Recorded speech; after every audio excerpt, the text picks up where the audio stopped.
सद्गुरु ओशो अध्यात्म उपनिषद का दृष्टांत देते हुए हमारे जीवन की जो सबसे बड़ी समस्या है, जो सबसे बड़ा उलझा हुआ प्रश्न है, उसको समाधान करते हैं। हमारी सबसे बड़ी समस्या ये है कि जीवन में हम दो अस्तित्व को स्वीकारते हैं, नेगेटिव अस्तित्व और पॉजिटिव अस्तित्व, या कहे शैतान को और भगवान को। हम एक तरह से भगवान को मानते हैं, दूसरी तरफ हमको शैतान को भी मानना पड़ता है, क्योंकि अगर भगवान है तो इस दुनिया में इतना बड़ा दुख और विसंगति क्यों है? क्योंकि दुनिया में इतना बड़ा भ्रष्टाचार हो रहा है, अन्याय हो रहा है, बलात्कार हो रहा है, पाप हो रहा है, तो ये सब पाप कौन कर रहा है? अगर ये सब पाप भगवान कर रहा है तो उस भगवान को हम भगवान ही क्यों कहेंगे? वो तो पापी ही हो गया। जो पाप पैदा करेगा वो खुद ही पाप ही होगा। तो हम भगवान को भी मानना पड़ता है, क्योंकि हमारी परंपरा है, विश्वास है, श्रद्धा है, भय है, तो भगवान को भी हम मानते आए हैं। मगर साथ साथ ये भी दिक्कत होती है कि ये पाप जो है ये कौन कर रहा है फिर? तो इसीलिए हमने दो अस्तित्व को स्वीकार कर लिया, शैतान को भी हमने स्वीकार कर लिया। इसलिए लोग शैतान को भी मानते हैं, उनको भी पूजते हैं, उनका अस्तित्व स्वीकार करते हैं।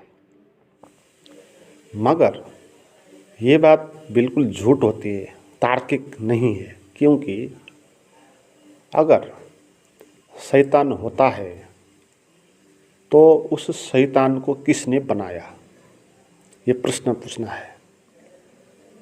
जैसे ओशो कहते हैं, उनके पास एक चर्च का पादरी आए थे और पादरी ओशो ने पादरी को पूछा कि आजकल तुम क्या कर रहे हो?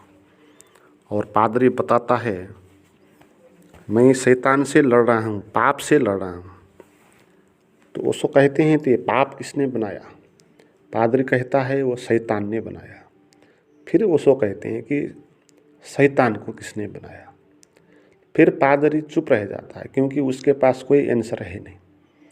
अगर कहो कि शैतान को परमात्मा ने बनाया, तो फिर परमात्मा कैसा हुआ जो शैतान को बनाता है, और शैतान पाप को बनाता है, और हमको दुख भुगतना पड़ता है, और हम जीवन में दुख भोग रहे हैं, जो पाप में हम जी रहे हैं, उसका जिम्मेवार तो भगवान हो गया। फिर भगवान बनाएगा शैतान को ताकि हमको वो पाप में डाल सके। तो इसलिए भगवान कैसा भगवान हुआ जो वो शैतान को बनाता है? ये कहे तो भी गलत है, और ये ना कहे, ये कहे है ना, शैतान खुद ही बना है, उसका अलग ही अस्तित्व है। तो फिर ये बात आएगी, अगर शैतान खुद बना है तो फिर भगवान और भगवान की जैसी उसकी भी हैसियत हो गई। भगवान खुद बना है, शैतान भी खुद बन गया, और भगवान से ज़्यादा शैतान की ताकत दिखाई देती है। इस दुनिया को आप देखें तो पाप ज़्यादा हो रहा है। तो इसका अर्थ क्या है कि भगवान हार रहा है और शैतान जीत रहा है। फिर ये शैतान से हारने वाला भगवान, इसका क्या मूल्य है? और कहेंगे सत्यमेव जयते, तो शुरू में पाप करने वाला जीतेंगे और बाद में अंत में भगवान की जीत होती है। तो ओशो कहते हैं, तो ये भी कैसी बात हुई? क्योंकि जो शैतान अभी जीत रहा है, अंत में वो कैसे हारेगा? जो शुरू से परमात्मा को हरा रहा है, अंत में वो परमात्मा से हारेगा, उसकी क्या गारंटी है? और जो दुनिया अब तक चलती आई है, अभी तक परमात्मा हारा नहीं है, जीतता जा रहा है। क्योंकि दुनिया में ये बढ़ता जा रहा है पाप। तो ये दो अस्तित्व जो हम मानते हैं ये भ्रम है ना। या कहीं कोई भी नहीं होता, न परमात्मा होता है न शैतान होता है, या कहीं एक को आप स्वीकार करें या परमात्मा होता है या शैतान होता है। मगर एक परमात्मा को ही आप स्वीकार करें तो फिर ये पाप को आप क्या करेंगे। तो इसलिए बड़ी समस्या है, ये उलझन है। सदियों से मानव के मन में ये प्रश्न लगातार एक उलझन की तरह रहता है, इसका सोल्यूशन हुआ नहीं। और इसका सोल्यूशन उपनिषद में कहा गया है, अध्यात्म उपनिषद में। वो सो कहते हैं उपनिषद में ये कहा गया कि जीवात्मा को, जीव को अविद्या की उपाधि है और परमात्मा को माया की उपाधि है। इसमें यह कहा गया कि परमात्मा को भी उपाधि है, उसको भी एक रोग लगा है। आदमी को भी एक रोग है, परमात्मा का भी एक रोग है। आदमी का रोग ये है कि उसके साथ अविद्या है, अज्ञान है, और परमात्मा के साथ ये है कि उसके साथ माया है, इल्यूजन है। और परमात्मा के साथ माया क्यों है? क्योंकि परमात्मा है, जो चीज़ होगा उसका शैडो एग्जिस्टेंस भी होगा। जैसे हम होते हैं तो हमारी छाया भी होती है। कोई भी चीज़ हो उसकी छाया होगी, उसका एंटी एग्जिस्टेंस भी होगा। इस बात को विज्ञान ने भी प्रूफ किया है, इस बात को साइकोलॉजी ने भी प्रूफ किया है। जैसे विज्ञान में इस बात को एंटी मैटर के रूप में प्रूफ किया गया। एक वैज्ञानिक ने, जिसने नोबेल प्राइज पाया है इस बात पे, एंटी मैटर के बात में, वो कहता है कि कोई भी चीज़ होती है तो उसका एंटी एग्जिस्टेंस भी होता है। जैसे कहीं पर एक पत्थर है तो वहाँ पर पत्थर भी होता है, और पत्थर ने जिस जगह को घेर के रखा है ना, तो वो जगह भी होता है ना, उसका छाया भी होता है। वो पत्थर का जैसा आकार है, जितना उसने घेर के रखा है आकाश को, तो वो आकाश उसका एंटी मैटर है। वो अगर नहीं होता तो पत्थर भी नहीं होता। तो इसलिए वहाँ पर पत्थर भी रखा है और पत्थर के आकार में शून्य भी रखा है, और वो शून्य जो होगा वो पत्थर के आकार का होगा, उसी का हिस्सा होगा, और उसको कहते हैं वो एंटी मैटर है। और इस बात को साइकोलॉजी में, जैसे कार्ल गुस्ताव जंग ने बताया कि आदमी का एक ऐसा भी रूप होता है जिसको वो कहता है शैडो एग्जिस्टेंस, है ना, पर्सोना कहता है। वो पर्सोना का अर्थ होता है कि आदमी के भीतर एक छाया रूप भी होता है, उसके भीतर पर्सोना होता है। तो इसमें बहुत अध्ययन हुआ, तो मानसिक रोग में अध्ययन करते वक्त ये बात सामने आई। जैसे कि आदमी को एक रोग लगता है, मानसिक रोग, उसको कहते हैं वो स्प्लिट पर्सनालिटी। तो स्प्लिट पर्सनालिटी क्या है कि आदमी कभी कभी एकदम दूसरा हो जाता है, उसकी पर्सनालिटी स्प्लिट हो जाती है ना। अभी जो था कुछ क्षण बाद वो बिल्कुल दूसरा ही आदमी हो जाएगा, उसको पता नहीं होगा कि वो कौन है, उसका नाम क्या है, वो किसका बेटा है, क्या करता है, वो सभी कुछ भूल जाएगा और बिल्कुल दूसरा ही आदमी हो जाएगा, उसको कुछ भी पता नहीं होगा। तो इसको कहते हैं स्प्लिट पर्सनालिटी है, एक मेंटल इलनेस है। तो साइकोलॉजी में भी ये बात बताई गई। तो बात ये है कि कोई भी एग्जिस्टेंस होगा तो उसका एंटी एग्जिस्टेंस भी होगा, उसका छाया शैडो एग्जिस्टेंस भी होगा। इसलिए परमात्मा है, इस कारण एंटी परमात्मा भी होगा, है ना। तो जो एंटी परमात्मा है उसको कहते हैं, वो क्या है, वो माया है। तो माया परमात्मा होने के कारण पैदा होता है। जैसे हम होने के कारण हमारी छाया होती है, हम जहाँ जाएंगे छाया भी वहीं जाएगी, छाया मिटेगी नहीं। मगर छाया कुछ है नहीं, वो माया है, इल्यूजन है। सच में वो है नहीं, मगर दिखती है, वो लगता है कि ये है मगर होती नहीं। तो ऐसे ही परमात्मा होने के कारण ये संसार निर्मित हो गया। ये जो भी संसार है वो परमात्मा का छाया है, परमात्मा होने का ये शैडो एग्जिस्टेंस है। तो इसलिए ये पृथ्वी तैयार हो गई, आदमी बन गए, बहुत सारे ब्रह्मांड पैदा हो गए, ये सब परमात्मा के शैडो रूप है। तो ये विज्ञान के कारण ये ऐसा होगा। तो आदमी के साथ अविद्या और परमात्मा के साथ माया होता है। तो इसी कारण दुनिया में दो एग्जिस्टेंस जैसे दिखाई देते हैं, शैतान और परमात्मा, भगवान। और भगवान उसको बोलते हैं जो कल्याणकारी है, शैतान उसको बोलते हैं जो दुष्ट है। मगर ये दो एग्जिस्टेंस है नहीं, एक ही परमात्मा है, उसके अलावा कुछ और है नहीं।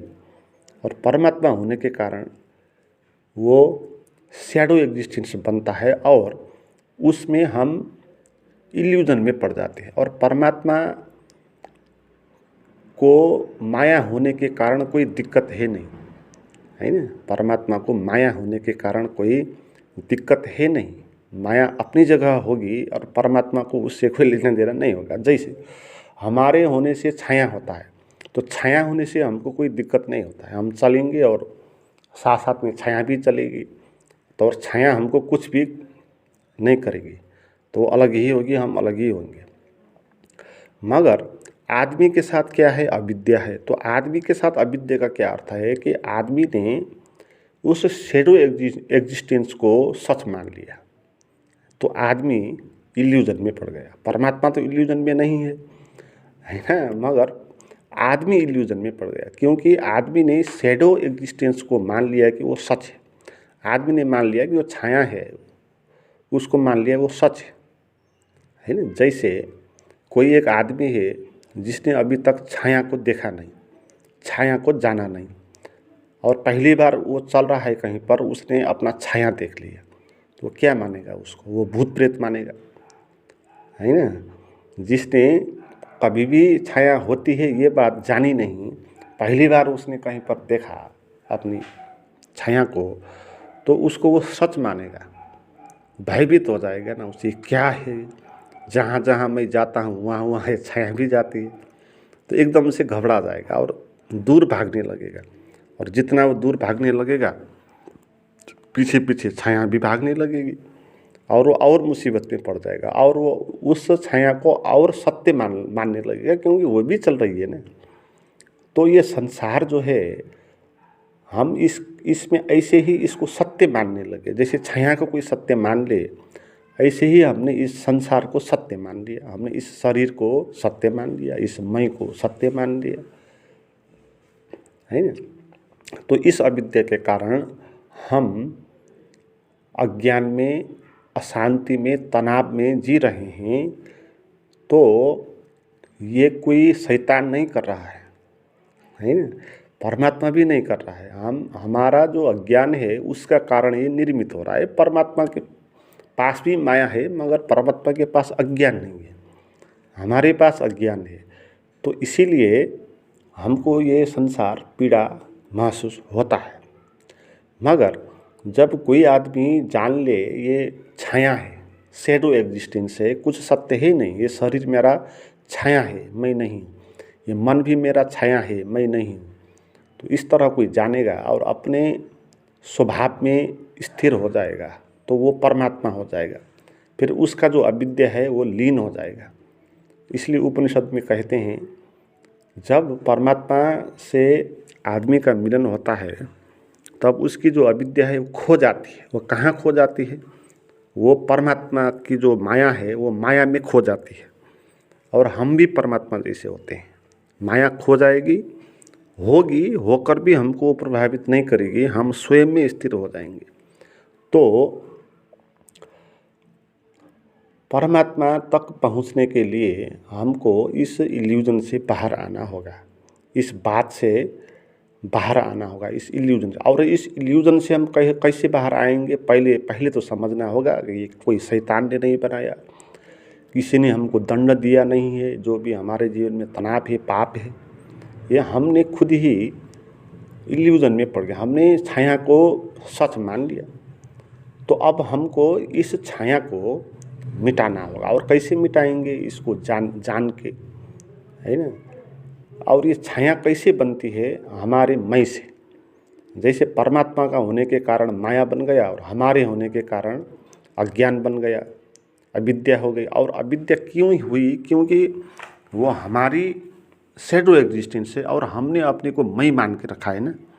तो मूल समस्या तो क्या है? मैं है। हमने अपने को मैं मान लिया और मैं मानने के कारण फिर मैं का शैडो एग्जिस्टेंस बन गया। वही संसार है, वही अज्ञान है। और अब इस अज्ञान से बाहर आना है तो मैं से बाहर आना होगा, है ना। सीधे ही हम अज्ञान से बाहर नहीं आ पाएंगे।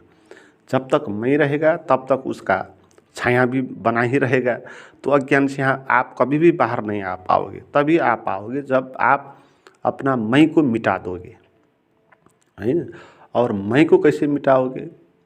ये बात अध्यात्म में मूलभूत है और इसी के लिए ध्यान की प्रक्रिया होती है, समझ की प्रक्रिया होती है। समझ के कारण हम मैं से बाहर आ सकते हैं, या हम इसको स्वीकार करना चाहिए, है ना। जो भी हमारे पास अविद्या है, अज्ञान है, पीड़ा है, या हमको उसको स्वीकार करके, जैसे परमात्मा माया को स्वीकार करता है, अप्रभावित होता है, तो इसी तरह हमको भी इस अज्ञान को स्वीकार करना चाहिए और अप्रभावित होना चाहिए। तो एक तरीका ये होगा, या दूसरा तरीका ये होगा कि आप अपना मैं को मिटा दो। तो दो तरीका है, एक अहंकार को मिटाने का तरीका है, एक बंधन को स्वीकार करने का तरीका है। दो तरीका है। तो दोनों किस्म के ही मार्ग होते हैं, है ना। जो संत पुरुष होते हैं दो किस्म के ही मार्ग पे चलते हैं। जैसे गौतम बुद्ध हो गए, तो उनकी जो साधना की विधि है वो अपना मैं को मिटाने की विधि है। अपने वो भीतर प्रवेश करेंगे, मैं को अस्तित्व का आगे रखेंगे, उसको पिघलाएंगे, है ना। शून्य हो जाएंगे भीतर और मैं बचेगा नहीं। और जब मैं नहीं बचेगा तो फिर उसका शैडो एग्जिस्टेंस भी नहीं बचेगा, अज्ञान भी सब खो जाएगा। एक बात ये है। और दूसरा जो तरीका है, जैसे श्री कृष्ण हो गए। अब कृष्ण इस किस्म के साधक है जो मैं को नहीं मिटाते हैं, वो अज्ञान को स्वीकार करते हैं, माया को स्वीकार करते हैं, अविद्या को, है ना। वो उससे लड़ते नहीं हैं, है ना। इसलिए कृष्ण की आप जीवन शैली देखें, वो जो भी संसार में होता है उसको नाटक करते हैं, उसको स्वीकार कर देते हैं, वो विरोध नहीं करते। लड़ना हो तो लड़ भी देंगे, ज्ञान की बात करना हो तो ज्ञान की बात भी कर देंगे, कुछ भी कर देंगे। वो माया के साथ वो स्वीकार का संबंध बनाते हैं और परमात्मा की तरह जीने लगते हैं। और परमात्मा इसी तरह होता है, वो माया को स्वीकार करके माया से असंबंधित हो जाता है। स्वीकार असंबंधित होने की जादू है ना। आप विरोध करोगे माया का तो आप उसी से संबंधित हो जाओगे। जैसे जो आपकी छाया है, आप छाया का विरोध करोगे, छाया से लड़ने जाओगे, उसको तलवार लेके काटने जाओगे, तो छाया कभी भी नहीं मिटेगा, है ना। तो छाया को आप इस तरह मिटा नहीं सकते।